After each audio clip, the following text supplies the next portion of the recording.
What a performance from Creighton's Ryan Kalkbrenner last night. This dude went 20 of 22 from the field for 49 points. You ready for this? He is the first player to, I want to make sure I've got it exactly right.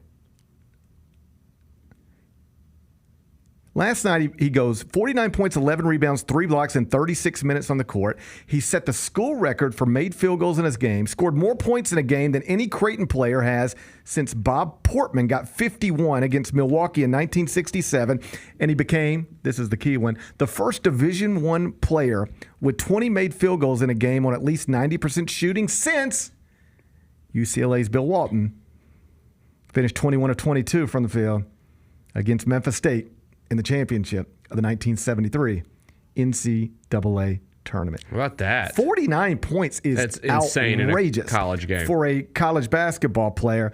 And I sort of wrote about this a little bit in the top 25 and one.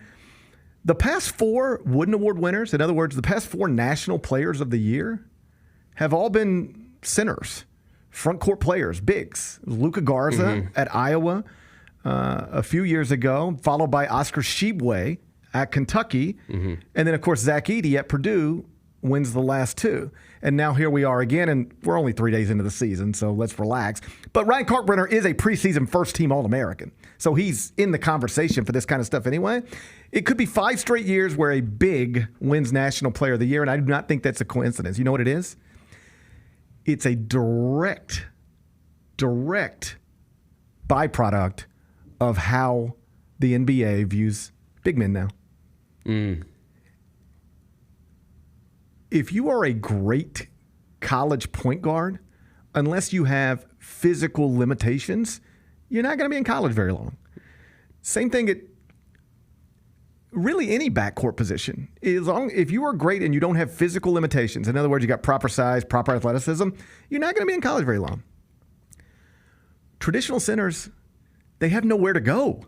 So they just stay in school. Yeah, Zach Edey, Ryan Kalkbrenner, Hunter Dickinson. Like, they have nowhere to go because they're not wanted at the NBA level. And when you combine that with the fact that now they can make quite literally millions of dollars playing college basketball. So that's the contrast. The NBA doesn't want you. You can make millions playing college. Why would you ever leave college?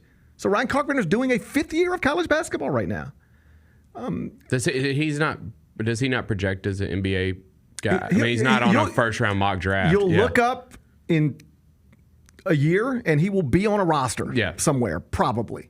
Like all those other guys were. Right, but he's not going to go in the lottery. And so it's this interesting spot we've come to in the sport where if you are anything close to what would be described as a traditional center, you can make way more money in college than you can make entering the NBA draft because they're not going to take you in the lottery and probably not even in the first round. So you just stay in college and you continue to dominate the sport. The point guards cycle through. The shooting guards cycle through.